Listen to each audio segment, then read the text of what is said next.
Geoffrey Verity Schofield, thanks for coming on the podcast. Could you please begin with an introduction of who you are and what you're interested in, please? Yeah, so I would describe myself as a fitness content creator. I'm more of a generalist. I don't make any kind of specific content.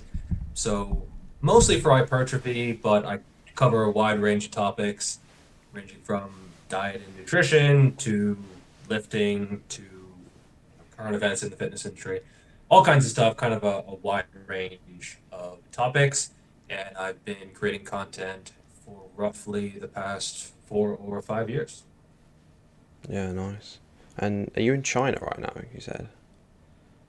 Yep. Yeah. How is it there? And what, do you live there or? Yeah, I live here. I've lived here for the past 12 years or so. Nice. Was there any reason you went, yeah, you moved there, right? And then what was the reason for that? Yeah, I was originally an English teacher. I was an English teacher for about 7.5 years or so. And the half a year is because I kind of got tired of it, bored of it, and decided to strike out and try something new. And then I gradually transitioned to the fitness industry, and that's sort of been what I've been doing for the past 4 or 5 years. Yeah, sure. Um, so I know you've done some like breakdowns of studies and stuff on your channel, and I've heard some things about this kind of research that a lot of it is done on untrained individuals. What is kind of like the general quality of the research, and what can we like definitively take from it? Well, a lot of it is on untrained subjects, but I think a lot of that is because if you're doing, say, an 8 week study or a 10 week study or maybe a 12 week study, you have to be able to detect changes within groups. And if you're more advanced, you just might not see very much progress in that amount of time. I mean, for me to see noticeable muscle growth, it's probably a year to year thing. And so they're not going to be able to do a study for a year on highly advanced, very, very trained lifters. They could, but it would cost a lot of money. Plus, people who are very advanced, they tend to not want to give other people the reins of their training for very long at all, let alone long enough to see progress. So the idea that we'll find a big enough sample size of highly trained, very advanced lifters so that the results of the study carry over to other highly advanced trained lifters, who, by the way, are a pretty small segment of the population anyway, is kind of a pipe dream. And I've certainly been critical of studies where the lifters are not particularly strong or they're very undeveloped muscularly. But the reality is that's where most people are. Most people in the gym I would classify as beginners, some intermediates, and then very few are actually advanced, where you're getting really, really close to your potential. So a lot of it is on untrained lifters, but that's not necessarily a problem because most people are fairly untrained anyway. And the state of the research, it does seem to be getting better. I've been critical of the research where you see studies that are just not particularly well designed. But then again, I think it's important to realize that a study is not trying to give people a training plan. It's not saying, hey, you should also do this to get the same results. It's saying, okay, let's try to isolate one variable because it's science. That's what we're trying to do. Let's try to isolate one variable and see what changing this one variable does. So let's keep everything the same, but change the volume. Let's keep everything the same, but change the frequency. So maybe one group is training once a week, the other twice a week, the other 3 times per week, but the volume is the same because you want to isolate that frequency variable. And so science probably won't give you the best training plans because it's not really designed for that. And so if someone is reading the literature in order to try to find out what exactly to do, I think they're kind of headed down the wrong path. That's not to say that science is useless, it's just not really used in that way. Yeah, okay. Because I know there's been this kind of recently this kind of rise of like optimal lifting, I guess you would call it, where Right. people are so worried about like, oh, you have to have the bench inclined at certain degrees, and just steal the equipment from the gym basically to get the optimal setup. Yeah, what's your take on that? Is that's overkill, or is some of it useful? Like, how much matters? So this is a little bit of a sneak peek into a video that I'll be making. I don't know if it'll come out before this video or after this video. We'll see. But I basically look at this as you have the basic movements. So your barbell lifts, your dumbbell lifts. So barbell squats, barbell bench presses, barbell deadlifts, barbell Romanian deadlifts, dumbbell bench presses. These are things that you can do in any gym. If you can't do it in a gym, it's not actually a gym. You know, it's Planet Fitness or it's something pretending to be a gym, right? So those are the basics. Then you have movements that are just off of the basics. So you have a basic movement, let's say a seated dumbbell shoulder press. Tried and true, it'll get you results, fantastic movement. Then you have something like an Arnold press, where you're actually taking the dumbbells down in front in order to get more range of motion. Then you might have like a really optimal, quote unquote, optimal exercise where you have like a cable going across and you're really just trying to isolate one little part of the shoulder. And various content creators have analyzed everything, and maybe they've done EMG or some other way to try to assess each movement. And they've discovered that this is the holy grail of exercises for one small piece of the deltoid. Now, is it worth doing that exercise? I would say for most people, probably not, because they can get very, very similar results from something that is also going to target other areas. So some people might say, oh, you shouldn't do presses because you're targeting your shoulder, but you're also targeting your upper back, and you're also targeting your triceps, and you're also targeting your forearms. So you have to hold on and squeeze the dumbbells. I don't look at that as a bad thing. I look at that as kind of a feature, not a bug. A barbell squat. Okay, yeah, you're working your quads. You're also working your adductors. You're also working your glutes. You're also working your spinal erectors. You're also working even your traps a little bit to keep everything tight and stay upright. And so it's working a lot more muscles. Should you try to isolate? Should you try to hack this lift and modify it and tweak it and twist it around? Maybe do it in a Smith machine. Maybe move your feet forward.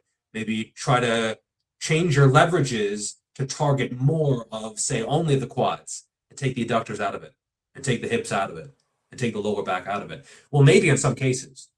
You know, I had an injury last year and I couldn't do squats. I just couldn't. I couldn't even do it with just the bar. And so I had to modify the movement. And so I think these are just tools. They're potentially very useful in some situations, but if someone is a beginner, I still think it's worth starting with the basics because that gives you a foundation. It works a whole bunch of muscles in just a few movements. It gives you this really nice starting place to branch outward from later. But if you start with all these super specialized movements, where do you go from there? Okay, you have 50 movements in your program. You're spending 3 hours a day in the gym trying to isolate every little piece of your body. This movement for this part of the neck, this movement, like it's just, there's a lot of muscles in the body. And so you could spend a whole bunch of time really trying to optimize everything. And your results might not even be better. In fact, they might be worse in some cases. So I would keep these to when they are needed, which is probably going to be when someone already has 5 to 10 years or so of lifting under their belt. Now, that's a pretty small population to market to. And so you never see people marketing to advanced lifters because one, there's not that many of them. Two, usually they are just harder to sell to because they realize that, hey, it's going to be individual. I have to find my own way anyway. And there's no secret method. You have to sort of find your own way when you're more advanced. So even if a protocol is more suitable for advanced lifters, often it'll be pushed towards beginners. And not everyone does that. You know, so there are some content creators who are really honest about the benefits and drawbacks of this kind of training. But I also see a lot of gimmicky stuff that is not going to be any better, that, as you said, takes forever to set up. And a lot of this stuff I don't even do because it's just a pain in the ass. And so, yeah, I would say save this for either later or never. Yeah, sounds like that kind of law of diminishing returns. Like you said, you're probably not going to notice a difference if you're a beginner. Maybe if you're like an IFBB pro and you're like trying to put on like the last gram of muscle possible, then maybe you really need to dial everything in. You need to be eating like 8 meals a day or whatever. But for like beginners, that's literally not going to make any difference. So you said that science isn't really at the point where it can help design a training program. So would you say you kind of go with the feel of it? Like, how do you build a good training program? I know there's been kind of a lot of, I guess, in the community has almost generated its own knowledge from just trial and error, passing it down. So, yeah, what's the best way to Yeah, build a and program? I would say that science can be helpful in the fact that it tells you what not to do, or it shows you maybe some overarching principles. So any specific study, yeah, I don't think it's going to be a great resource. But if you pool it together as a whole, I think it can be very useful, particularly with some stuff like supplementation, because it's very easy to sell people on supplements. Like, oh, look, this is the supplement. And we've all seen those sort of IFBB pros, not all of them, obviously, but some of them where they push these supplements hard, but that's not what actually caused them to grow, right? It was the training and the steroids and other stuff, right? And so science can be useful because it debunks that kind of stuff, because it actually shows, okay, well, placebo group, this group, and then there's a control, and actually it did nothing, right? And there have been many supplements that have been debunked. And so I think it's useful for that. I also think it's useful for giving you at least a reasonable starting point. So I think the usual science-based recommendation for volume is roughly 10 to 20 sets per muscle group per week. I think that's a pretty good starting point, especially on the lower side of that for beginners. I think that's very, very reasonable. But I do think that, yeah, there is trial and error. But it has to be individual trial and error as well as community-based. Because I think the community-based type of trial and error, it's going to end up at a fairly similar place to science, because it's kind of doing the same thing, just less formally, where, okay, we're all doing our own individual experiment, and then we kind of discuss, oh, you're doing this, I'm doing this. What do most people tend to see results doing? And then we come to some kind of fairly loose conclusion. Well, science is doing something similar, but just more regimented and with a more data-driven approach. But it is going to be individual. Like, there are going to be outliers. Just because the community says, okay, well, we think this is a good idea, it might be a good idea for you, or it might not work at all. And so it is important to sort of go in there, either get a starting point from science or from the silver era lifters. I think that's also a great community of guys who got it pretty much mostly right. The new Noble Natty so-called community, I think that's also a pretty good starting point. But it has to be individual, and everyone is going to have their own unique exercise selection and technique and volume requirements. And yeah, so you have to actually go in and, as Omar Isuf says, do the damn thing in order to find out what is going to work or not work. And it might even change over time as well. So there are stuff that used to work for me that they don't really work anymore. And I've had to change and modify things over time. Yeah, I think it's a good point. I can't remember who I heard it from. Maybe it was Lane Norton, that like science works on averages and that no one actually is average. So it can be a good starting point to follow that, but there are going to be outliers. Not everyone's going to be like exactly the same. So you do have to do a bit of trial and error for your own situation. Yeah. Okay. I heard you say in like quite a few videos that it's that a lot of big content creators over are estimating people to be a lot leaner than they are, and that a lot of body fat measurements are like incorrect. So yeah, why is that, and then how do you kind of more accurately know? So I think this has been going on for a long time. And a lot of it is maybe just a lack of knowledge or popular culture. I I mean, I remember reading stuff in Men's Health where it'd be like, this actor got down to 4% body fat. And they weren't. I mean, 4% body fat, you can see the difference between someone who is genuinely shredded and they're probably 4, 5, 6% body fat, and someone who is, beach lean. They look good. They have general muscular definition. They have good separation in the arms, in the chest. They have some vascularity. They have like a full six pack. But then someone who is 5 or 6% stands next to them, and it's like night and day. And so if the 11, 12, 13% body fat guy who will look good, a man at that body fat range, you'll look fantastic and you'll probably feel pretty good as well for most people. It's a pretty reasonable, it's a high goal, but it's doable for most people. But you put that person next to someone who is genuinely peeled, and suddenly when that 12, 13% guy says, yeah, I'm 4% body fat, it's very easy to call bullshit because you can just see how much fat they have on their frame. And then you can look at pictures of the peeled guy 8 to 10 weeks ago, and they looked similar to that 11, 12% guy. And so you just think, okay, well, this guy clearly lost a lot of fat, and now he's at, a much leaner state. And so I would say most people are roughly 5, 6% off. If someone on the internet says they're 15%, they very well might be closer to 20, even low 20s. And this is not everyone. Some people actually overestimate, where they think they are 18% and they're actually a little bit leaner. But most people estimate in the other way, where they think they are leaner than they actually are. You look at, again, Men's Health, these celebrity transformations, a lot of ways that they measured body fat were just not very good. You look at the Navy method, it measures, it's kind of ridiculous. I don't know why it even exists. I don't even think it's good on average. It measures your neck and it measures your waist. I think your height. And I'm pretty sure that's it. And then it spits out a body fat percentage. And when I was very lean, I think my waist was 29.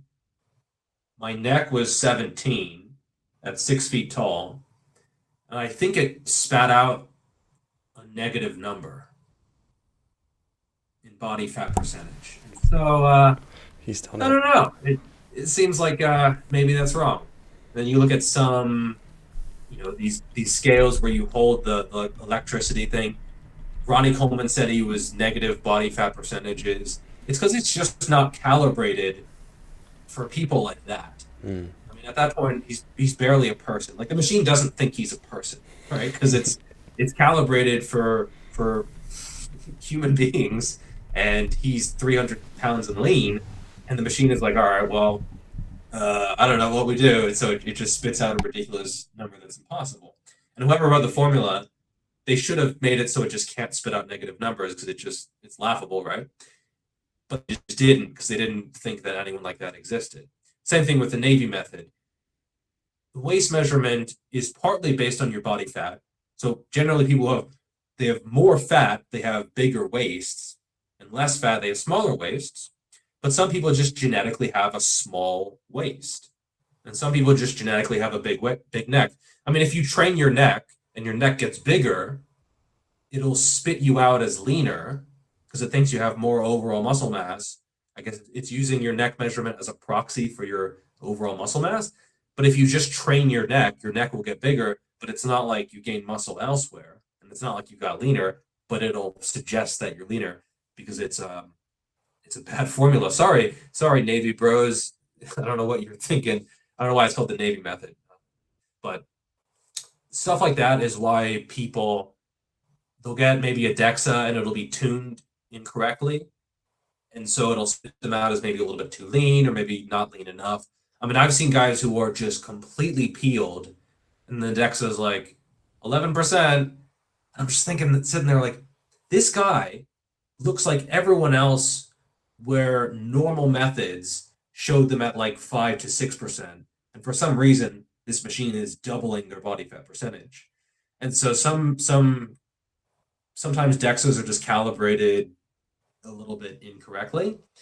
And so at this point, I kind of just eyeball it. You know, if a client wants to know, hey, what's my body fat percentage? I know that, okay, this is roughly what high teens looks like. This is low teens. This is getting close to 10%. This is below 10%. Wow, this is completely peeled. And then the other direction, like, okay, now you're getting to 20% or so. Okay, now you're into the low 20s. Okay, now you're above 25%. And I think above 25%, you'll just look increasingly fatter, basically. And at that point, it's also not quite as important from a decision-making standpoint, because the vast majority of the time, if someone is over 25% body fat, they're cutting anyway. So I'm not going to be like, okay, well, you're 26%, I guess we can do a lean bulk. Unless it's a very unusual circumstance, I'm quite strong in my suggestion that they should be dropping body fat.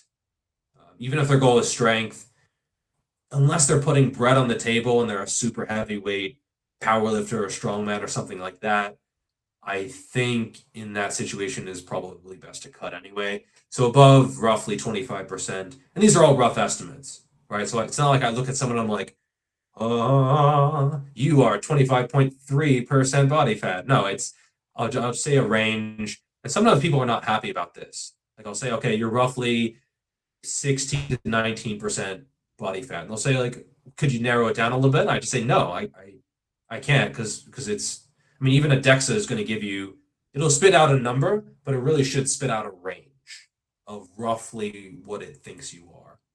And with practice, I think you can get about as close as a DEXA would be anyway. The data is not as hard as a DEXA, but it also probably doesn't need to be in most cases.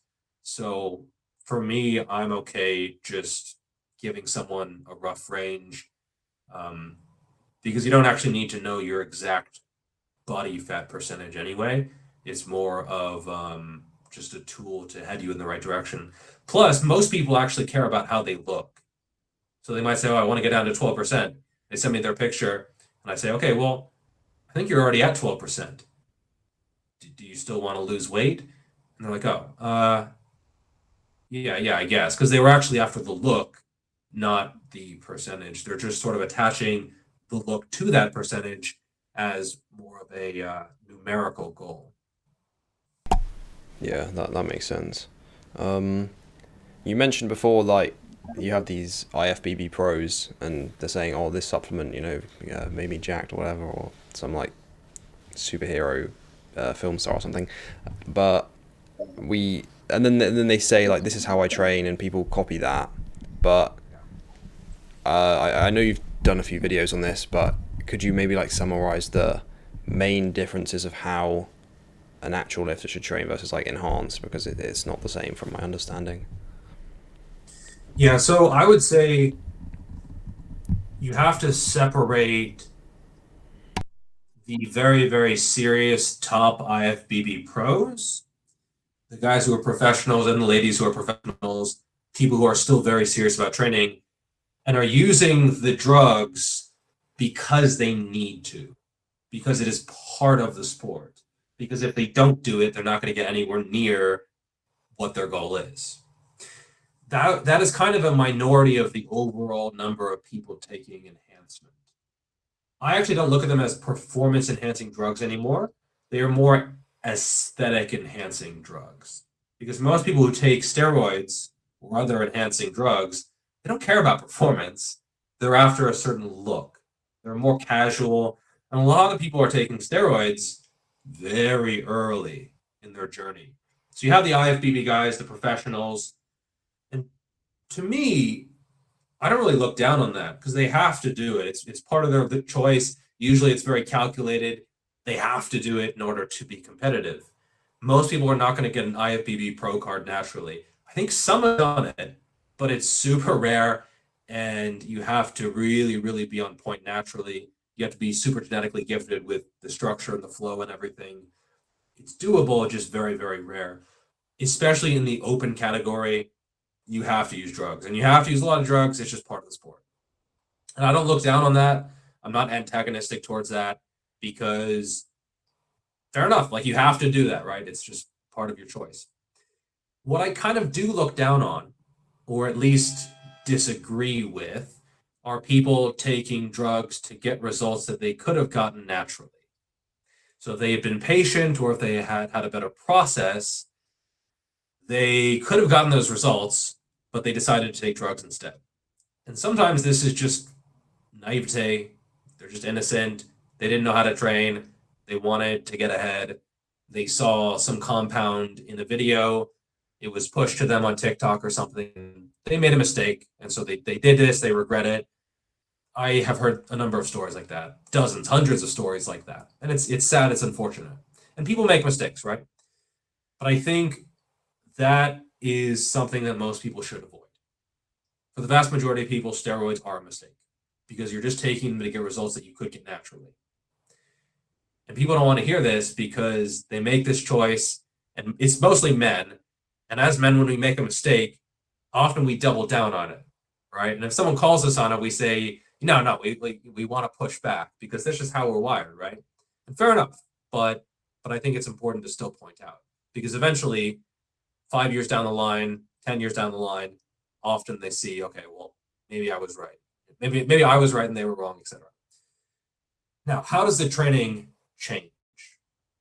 I would say generally it allows you to get away with more.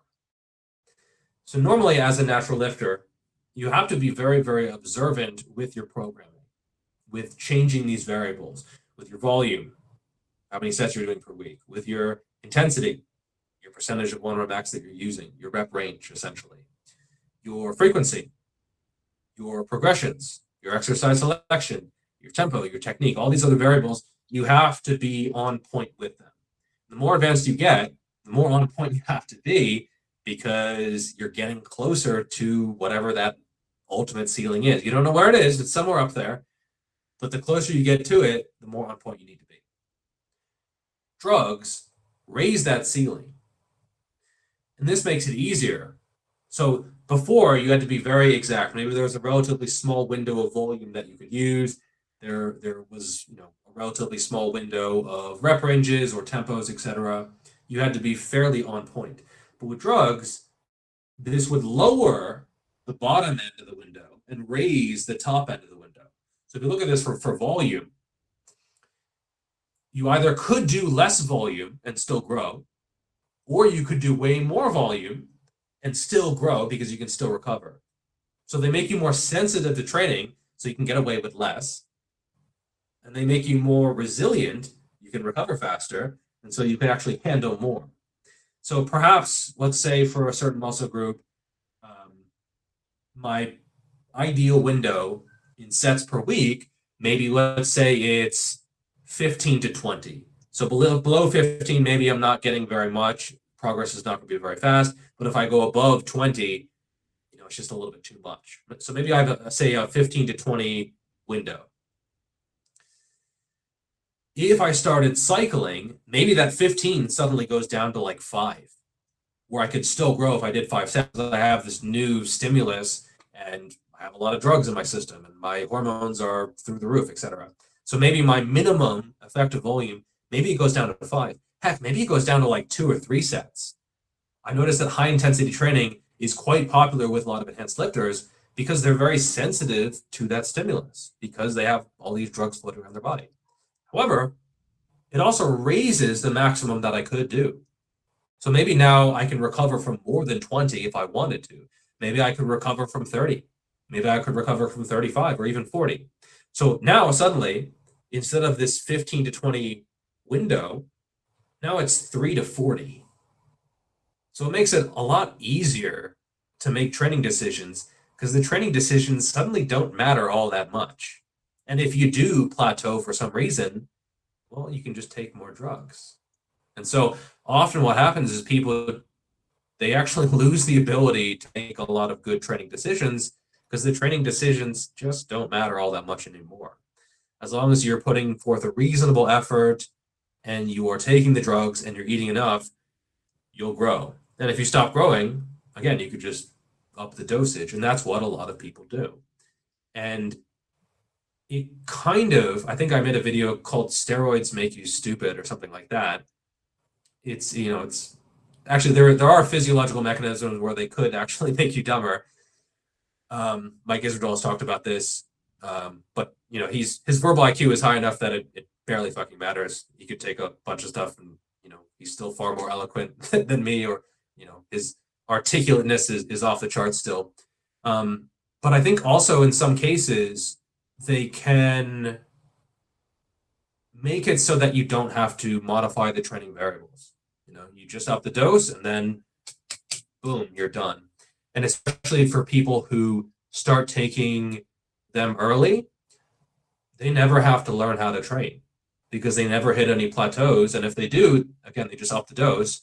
Plateaus are very, very, very useful. They're annoying. No one likes them, but they teach you a lot because getting over those plateaus that's how you find out what actually works for you. It's not a great thing. No one enjoys a plateau. They kind of suck. But if you hit a plateau and then you change one thing and suddenly you start moving the needle again, no pun intended, I didn't mean to say needle, right? But suddenly you start actually making gains again, either in terms of like an arm measurement, maybe the tape adds another quarter of an inch or something, or maybe your strength starts to trend upwards. Then suddenly that whatever variable you tweaked is an important one. This could be raising your volume. This could be raising your frequency. It could be lowering your frequency. It could be lowering your volume. It could be maybe just taking a break, right? Maybe just taking a week or two off, completely off from the gym, going on a vacation, coming back, getting reconditioned, and then you see this sort of nice compensation effect. So, there are dozens of training variables, and it really will probably take at least 5 years, probably closer to 10 years, if not more, of careful observation, of writing everything down, of thinking about the stuff in order to sort of find your training formula. Yeah. So I'm just thinking for like people who are natural, which is most people who are like on social media, who are then seeing these guys who are saying like, oh, do all this volume, do this. You kind of got to be more careful, I guess, what you're saying, more observant, and I guess kind of doing more trial and error for yourself, and not necessarily just listening to what you hear on the internet, I suppose. Yeah. You can use that kind of stuff as a jumping off point. I'm certainly tough on some enhanced lifters, but you can also learn a lot from other ones. Like I mentioned, Mike Israel, a lot of his training principles I've tried. Some of them haven't worked out, but a lot of them have. And so, enhanced lifters can still be a good source of information, but you do have to sort of incorporate it into your own training principles and into your own training plan, which is going to change over time. Yeah. You mentioned that like taking secret supplements can increase the ceiling of your limit, and I know this is another topic you've talked about a lot, the natural limit, and how you think it's actually higher than most people realize. Yeah, I think it is. And a limit is not something you hit. A limit is something you approach. So no one actually hits their natural limit. It's just something that you gradually get closer to. And even if you hit a plateau, that doesn't mean you were approaching your limit. It just means that given your current training variables, you hit a plateau. But if you change those, if you make them better, and most people can, I mean, the vast majority of people, they absolutely can, well, then you start growing again. And often intermediates see this I saw this where I would hit a plateau and I thought I was done because it was like 2 or 3 months where things weren't really moving well. But then you look at your lifestyle outside the gym, you look at your sleep, you look at your stress management, you look at, are you actually getting the rest, the recovery? You look at your training variables, you look at your technique. You could usually be getting more out of the training and then more recovery between the training sessions. and suddenly you're growing again. And I've seen this time and time again where someone thought they were done, but then they got into a different situation in life. And most people, the limits they hit are just due to their current situation. And that might be totally fine. But I also think it's important to be honest about why you're hitting a plateau. It's so rarely genetic. Like you've optimized everything, and now it's just this is the best it could ever be, no matter what. I call bullshit most of the time on that. There are very few people where I'm like, you've kind of devoted your life to this. It's been 15 or 20 years. It's been a while since you've grown, and I think you're kind of just done. And even if you tweaked a few things and found something better, maybe you'd put on like a pound or two or something like that. There are people like that, but they're not very common because people go through ups and downs, and there are times when they're not as serious about training. And time off is okay. It's good. It's helpful in some cases. But man, when I see people taking 2, 3, 4 months off, it just, that kills your progress quite a bit. And you're spending a lot of time getting back to where you were and then detraining and having to retrain and recondition. And yeah, you've resensitized to the training, but now you have to get back that work capacity. You have to get back that technique. You have to get back. I mean, if it's long enough, the tendons, you have to, get those back firing on all cylinders and everything. And so, I think most people don't really have to worry about a genetic limit. And most of the people that I do see worrying about it, they're in their first year or two of training. They want to have this guaranteed outcome. They want to know, okay, if I commit to this lifting thing, what can I expect? Where am I going to be in 5 years? Where am I going to be in 10 years? Well, they're not probably thinking about 10 years. Usually it's like, okay, I hit my limit in 5 years. Like that's how long it takes to maximize natural gains. Well, probably more like 15 years to where you're really scraping the bottom of the barrel to get those last few grams. I would say 15 years roughly. And even then, I know people who have been training for 20, 25 years, and they're still chipping away. And it's just these beginners who they want to know, okay, what is my potential? And I say, I don't know. How would I know? I can't like chuck you in an MRI and be like, okay, this is where you're going to be. There's no way to tell. And so the only way to know is to do the best you can and then see where you end up a decade or two later. It's not the answer that they want to hear, but yeah, the realistic one. I also wonder, like, unless you really want to take it that seriously, if it's even for most people necessarily aiming at that, because the amount that it will kind of take over your life, I suppose. I mean, you have to focus. I mean, that's one of your main focuses, it must be, and to get to the limit. And yeah, you'd have to, your nutrition, your sleep, your stress, like you said, like you can't really take time off. So yeah, what's your view on that? Are you just trying to get as big as possible? Like, what's your goals and yeah, you trying to hit the limit? Well, like, yeah. Well, I'm trying to get close, but yeah, I agree. Most people, fitness should be part of their life, and they shouldn't be trying to really push this to the absolute limit. Some content creators might disagree with me on this, but you don't need to hit your potential in terms of muscularity. I mean, why? For most people, lifting is just something, it's just a hobby. I mean, for me, it's a hobby, but it's something I take more seriously than the vast majority of people because I guess at this point, it's kind of also my job, my career. And so, yeah, a lot of my life revolves around this. But if I had chosen to do something else, maybe I would already have hit a plateau and been fine with where I was.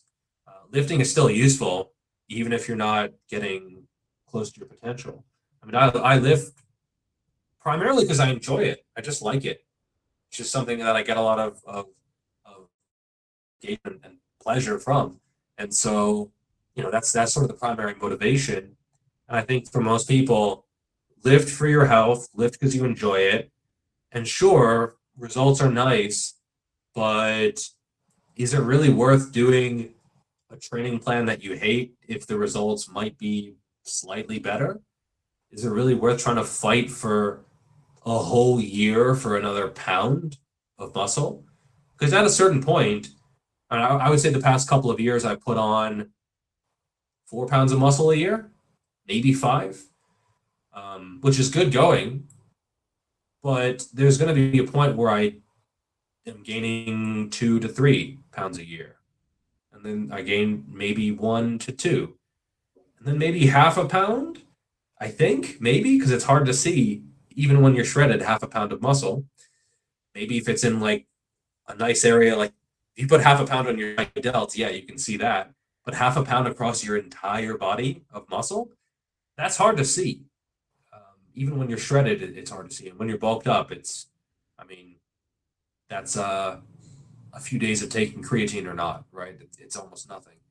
And so at a certain point, I will be probably at the point where I will be happy to maintain. And I don't know exactly how much bigger I will be then from now. Maybe 5 pounds more, maybe 10 pounds more, maybe 15 pounds more. But I'm guessing it would be probably somewhere in that 5 to 15 pound range.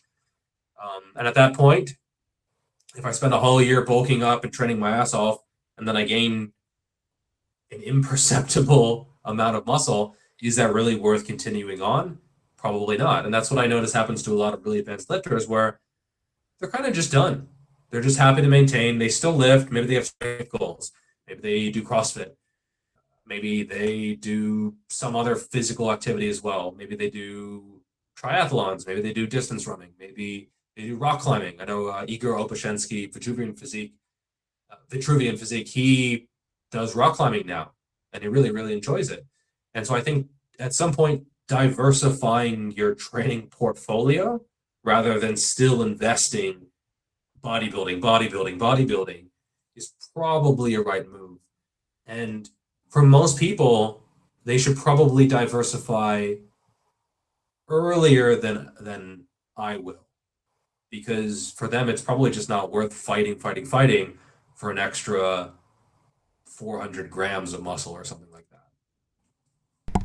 Yeah, and there's also like other areas of life that you can make progress in. It's not like this is it. Like this is Oh my yeah, only sense of forgot about purpose. um, and I do, as people get into their like, what do you say, 40s and like 50s. I think also people start thinking about their health as well, because I'm not sure if this is the same for naturals lifters, but you can, like, if you're, it's a lot of stress on your body if you're always training, always like Sure. you've got lots of weight, and yeah, is that something you think about at all? Do you think you could get too big, or? I think it's certainly tougher for naturals, and I think that's that's probably overall the biggest difference between natural lifting and enhanced lifting. It's the health effects. Where yes, you can get very big as a natural, but whatever your limit is, it's going to be at a point where it's probably not particularly unhealthy. Maybe it impacts longevity a little bit. I mean, how many guys over 100 years old do you see who are 200 plus pounds and like still stacked? None. Like, I don't think any. So yeah, I mean, I am fully aware that I might be taking a few years off of my life from being, bulked up like this, 220 pounds, rather than 150 as I was as a distance runner. And there is a little bit of a trade-off there, but it's not nearly the trade-off as these enhanced guys dying in their 30s and 40s and 50s. And so for the vast majority of people, lifting is going to be very, very, very healthy. I want to emphasize that it's only very few natural lifters who are getting heavy enough where it might be doing some small amount of issues. And I would say blood pressure is probably going to be the biggest one, at least for me. My blood pressure is still in the normal range, but it's a little bit on the high side. And that is very heavily body weight mediated. So if I decided to go up to 230, 240, 250, there's a very high likelihood that my blood pressure would be at a range that it would be gradually causing issues over time, because it's just an area under the curve kind of situation. And so I would say pretty much everyone should be getting some kind of blood work. For enhanced lifters, I would say that's very, very, very strongly recommended. But even for naturals, I think it's probably a good idea. I haven't gotten my testosterone checked, which is what most people ask me about. But I think, lipids, blood pressure, blood glucose, hemoglobin A1C, just general health markers. I mean, that's going to be more important than testosterone, I think. Um, I don't really care what my testosterone level is. I don't really care what my estrogen is or anything like that. If you're enhanced, that's probably fairly important, just so you have a baseline. But if you're natural, I don't think you necessarily need to know what your testosterone levels are. And so, yeah, there might be some small trade-off, but overall it's pretty small, and most people are not getting to that point anyway. Plus, if you look around at the obesity crisis anyway, there are a lot of people who, when they start lifting, because they're already obese, when they start lifting, they actually lose fat enough to the point where their overall body weight goes down. And so they're overall much, much healthier because they're lifting weights. Okay, so I want to emphasize this is a very, very niche problem that probably like under 1% of natural lifters have. But for enhanced lifters, I would say it's probably the norm, especially guys who are really pushing the body weight upwards.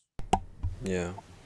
I think that's a good point that you said about testosterone there. I think that's kind of like especially in people who are like really just starting out, are really like, oh, I need to optimize my testosterone, because that's all they hear about, like muscle growth. And I think there is a bit of a weird kind of obsession with testosterone, actually, because I think people think the testosterone will help them build muscle, but in the end what they really want is build muscle, lose fat. It's not actually, the testosterone's kind of like a prescription that people say like this will help you, but if you're getting the outcome anyway, then are you really that bothered whether it's like 500 or like 900? Like, Yeah, and I know some guys who are very, very jacked, and they are like roughly 3 to 400 nanograms per deciliter, which is borderline low. The typical low level is roughly 300, I think. And then I know some guys who are not particularly muscular, and they're rocking roughly 1,000. Maybe there's some skinny teenager, and they're just they're sky high. They're on that edge of the natty limit in terms of testosterone levels, and they don't even look like they lift. And so I think testosterone levels are not nearly as correlated with muscular growth as most people think.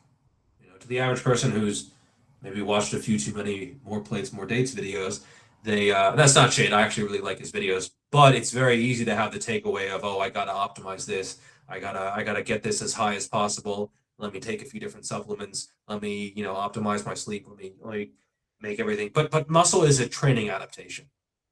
It's far more dependent on the work you're putting in the gym than levels of certain hormones. They do have some small impact, some measurable impact, but it's not nearly as much. yeah. And I think I'm pretty sure this is correct, that even your like receptor sensitivity can be different due to genetics and even environment. I think I heard that in the cold, in like northern hemisphere countries, like higher up near the poles, they normally have a bit lower testosterone, but it has like more effects. It's more sensitive or something like that. I haven't heard that, but it could be. Yeah, your androgen receptor density is certainly relevant. How many satellite cells you have, just how many muscle fibers varies a lot. Your muscle insertions. I mean, there are a lot of different factors with regards to so-called bodybuilding genetics than just testosterone levels. Sometimes I think that genetics is kind of oversimplified, where people just say, "Oh, this guy has incredible genetics," and it's not really broken down as to why. Is it the proportions? Is it the symmetry? Is it the insertions? Is it the waistline? I mean, there are a lot of different factors than just good or bad genetics. And I've done videos on sort of assessing your genetics and the various factors that go into it. And there are easily dozens. Yeah, and you can have like you do hear this sometimes. People say, oh, they have good like calf genetics or whatever. So you can have like good genetics in like some areas and then not in the others. It's not like necessarily a whole package kind of thing. Yeah, and then sometimes you don't know. I mean, I get told I have better genetics now than I did 2 years ago, 2 years before that. So sometimes you can't just assess genetics based on a picture, because let's say you have two pictures of people who are roughly the same level of muscularity, very similar proportions. One of them has trained optimally for 10 years, so-called optimally. Like they've been diligent, they've been dedicated, they've really dialed things in. And another guy has been basically homeless, has kind of trained sometimes, like he hasn't had a good diet, he's been in a very stressful environment, he hasn't really had a very good situation in life, and yet he's still muscular and still jacked and still lean and looks kind of similar to the other guy who's been taking like every supplement under the sun. Maybe this guy's even taking steroids, right? I mean, there are some people whose genetics are so good that they can really mess things up on a grand scale and still look incredible. I'm not one of those people. I really have to dial things in, but there are people out there who really they're gifted. They're just gifted. And maybe that one guy has been training 2 years, another guy's been training 10, and they get to a very similar place. That kind of stuff happens. And there are some real genetic freaks out there. You look at Kai Green. I mean, when he was younger, I think he won the WNBF championships, and I genuinely think he was natural. And he looked ridiculous, and he was like 19 years old or something. I don't know how good his training was, but clearly very, very genetically gifted. Ronnie Coleman, I think he was stage, and I genuinely think he was natural.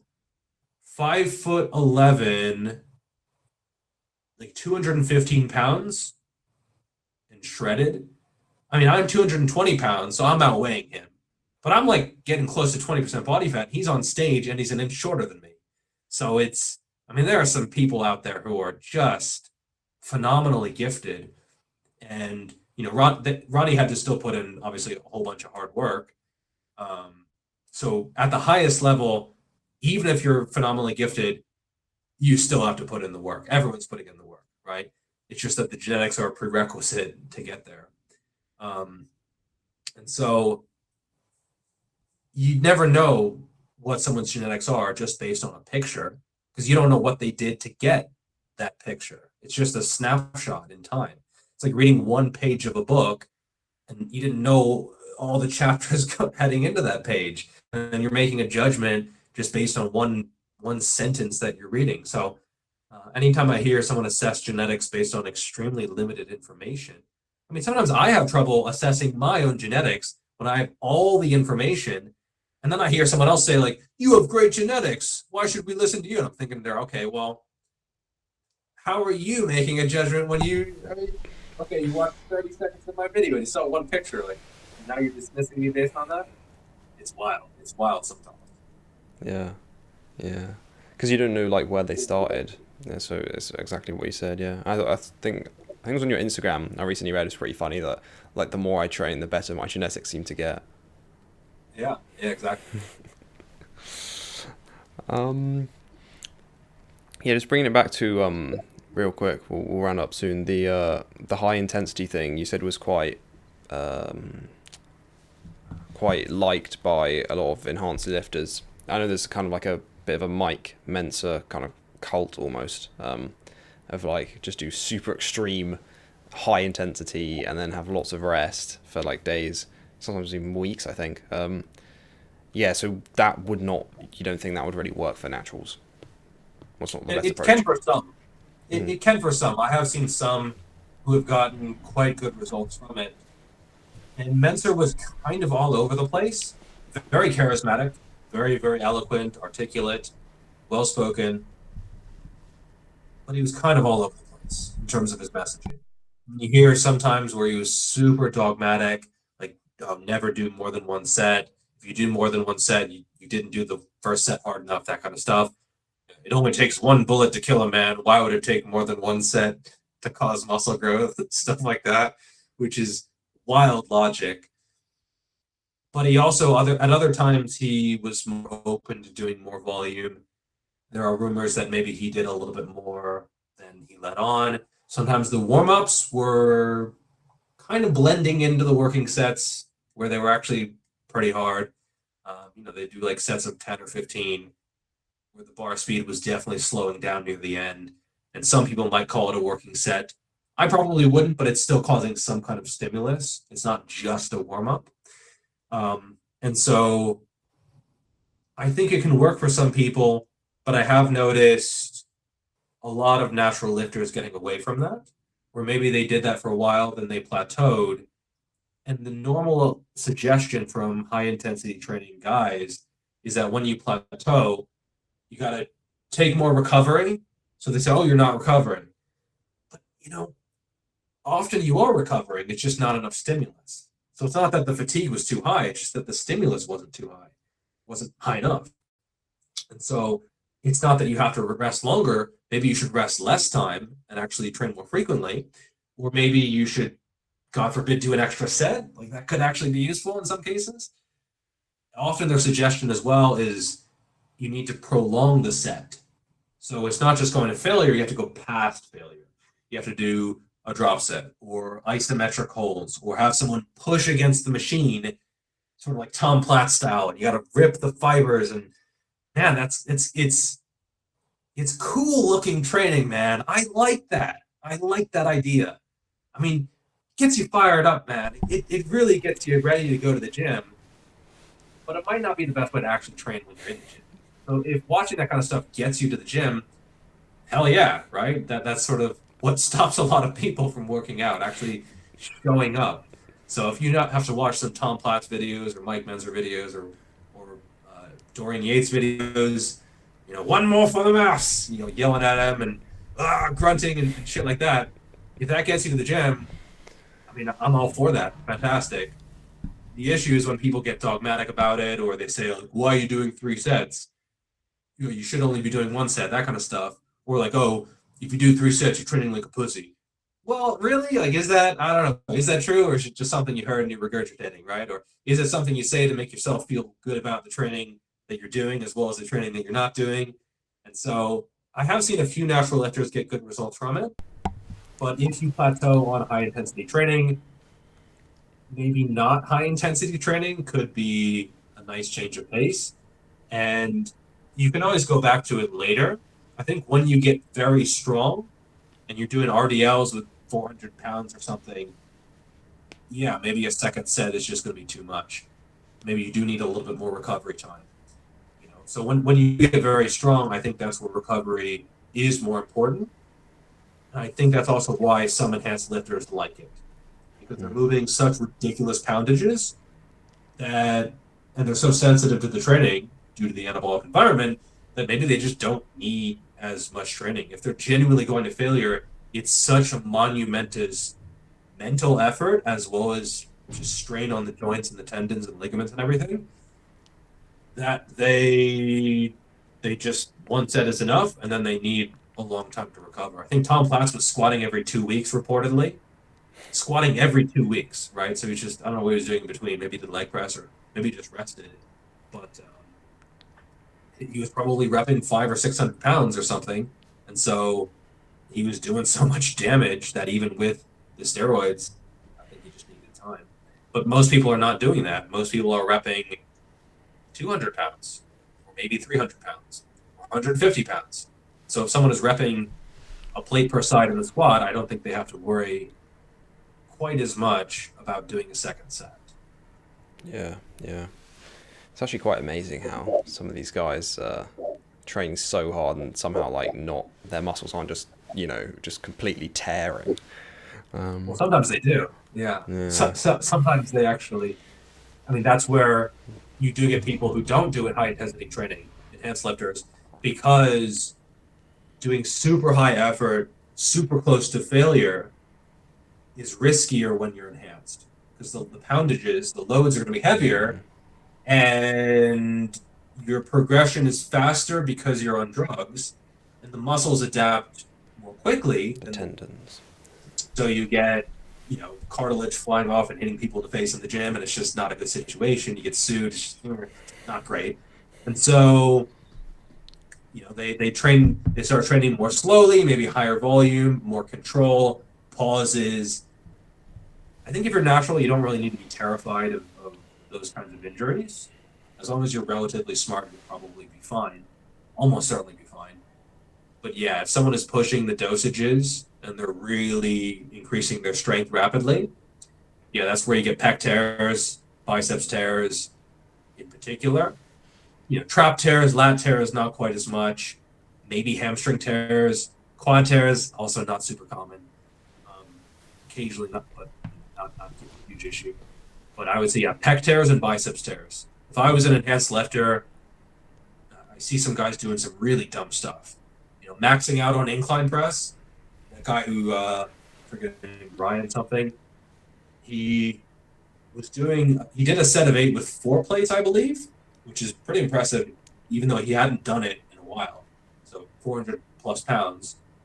Then they decided to do a 1 rep max with 5 plates. He's lowering it, and it's like it's all over the place, and he's not balanced, and Larry Wheels is spotting him.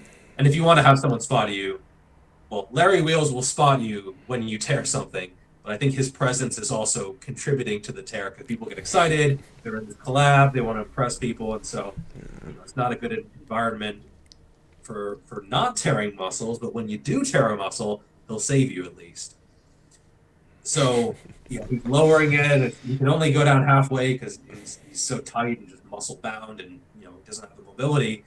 And then sure enough, it tore like it was just awful. You could hear it. It just sickening. If you're natural, you don't really have to worry about stuff like that. Mm-hmm. It's natty privilege where you can max out. You can the joints get very strong because you have to progress slowly because you don't have a choice. It's not like I could put 50 pounds on my bench, in a month or two. But if you're enhanced, that kind of shit happens all the time, and then you get stuff flying all over the place. Yeah. Just bringing it back to the weight thing and training for longevity. I think this is more on the higher end, not for like beginners. But I also heard that you're taking your mitochondria to your muscles and like away from your heart and your brain. I don't know if you've heard about this. No, I haven't heard of that. I'm not sure how exactly that would work. Where did you hear that? I was from a doctor who, I don't think it's like widely accepted, but when you're like, I think you're saying when you get to the very high end of hypertrophy, that they migrate to the muscles to help contract more.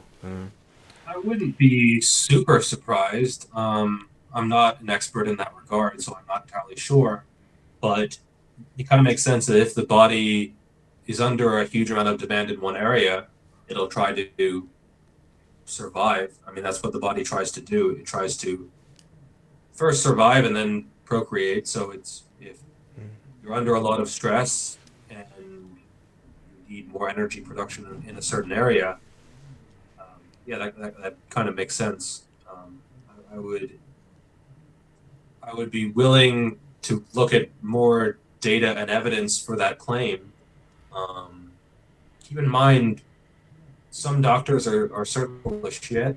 I mean, unfortunately, the general population, when they see doctor, often they don't question it. So I think it's important. I think it's important to ask for evidence with these kind of claims because it makes logical sense, it's also important to be able to back it up too. Yeah, yeah, for sure. And then just last question, really. How how's your YouTube growth been, and kind of how like what do you think kind of caused you to grow and build your audience? It's been pretty steady, I would say. I haven't had like a Sam Sulek type of blow up where it's been super rapid, and so it's just been steady. Roughly, I think 50,000 a year, 50,000 a year. Um, I think this year has been 35-ish, maybe. So this year hasn't been the most productive year in terms of videos. When I cut down, it was difficult to work, and then I've been sort of being chilling the last 6 months or so. And if I want to make a push for 1 million or so subscribers, I would probably have to hire editors and produce content that's a little bit higher level and higher production quality. I would probably have to do the whole YouTube Shorts thing, or Instagram Reels and TikTok, that kind of stuff. So at some point, I might really try to push down that road. But at the same time, I'm really enjoying the videos that I'm making, and I'm really enjoying this sort of tight knit community Hmm. that watches the videos. And I don't really necessarily feel a need to try to make my channel super mainstream.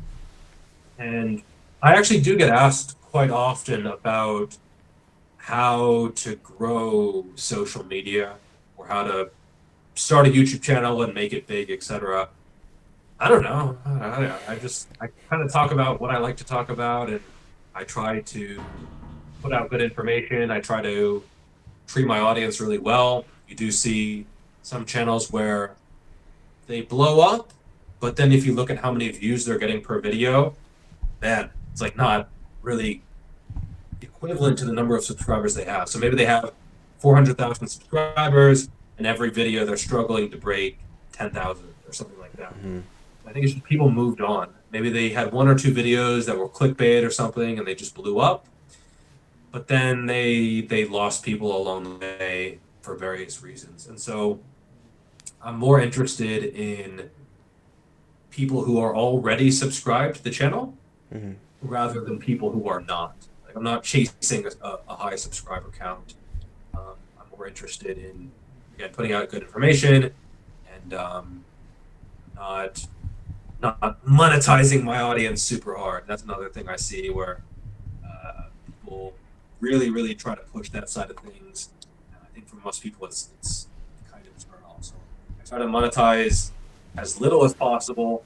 There's the idea that you grow the audience first, and then you monetize them. Then you squeeze them for everything they've got. Um, but I don't really feel any need to do that. Um, Maybe if I got cancer or some shit, right? Expensive surgery. But for now, it's not super needed, and I'm pretty happy with how the channel has been growing, and how everyone has been enjoying the videos. Cool. Yeah, yeah. That's interesting to hear how you think about it, because I think that's quite different from a lot of people, perhaps. Yeah, I don't really view it as a business. Obviously, it's my full time thing. It's how I make money. But you see some people where they put like CEO in their bio. Like, what are you a CEO of, bro? Like, it's not a big thing. Like, I just try to keep it more casual, more relaxed, and I think people like that. To me, YouTube is it is homemade. It is casual. It is more personal. So there's no GVS corporation. I don't really have any plans of world domination. At least not yet. We'll see in a few years. I'll probably get a huge ego, and really try to look down on people and think I'm better than everyone because I gained some more molecules of muscle on my body, and making all the money, etc. And but that'll be in a few years, right? I'm still pretending to be humble right now, but in a few years I'll really tell people exactly how I feel, and really start to monetize painfully aggressively. Okay, awesome. Yeah, this has been a great conversation. If people want to find more of your stuff, it's verityfit.com, verityfit.com. I'll put the links, and then also Instagram, Medium, Quora, Geoffrey Verity Schofield. Is there anywhere else you want to send people? Obviously, your YouTube channel as well. Yeah, I would say probably just YouTube is the main thing. That's where I'm most active. And then I'm also active on my Instagram stories. I usually post my workouts, probably just a few sets. I usually work out every day or maybe 6 days a week. And so Instagram stories is where I'm most active there. And so yeah, that and then YouTube channel, roughly one video per week. You see people on their channel banners, new video every Wednesday. I thought about adding new video every time they get uploaded because it's like sometimes it's once a week, sometimes it's once every 10 days or something. Um, so yeah, YouTube and then Instagram. Yeah, cool. Thanks for doing this. Yeah, thank you for having me. All right, have a good rest of your day. Cool. Bye. Yeah.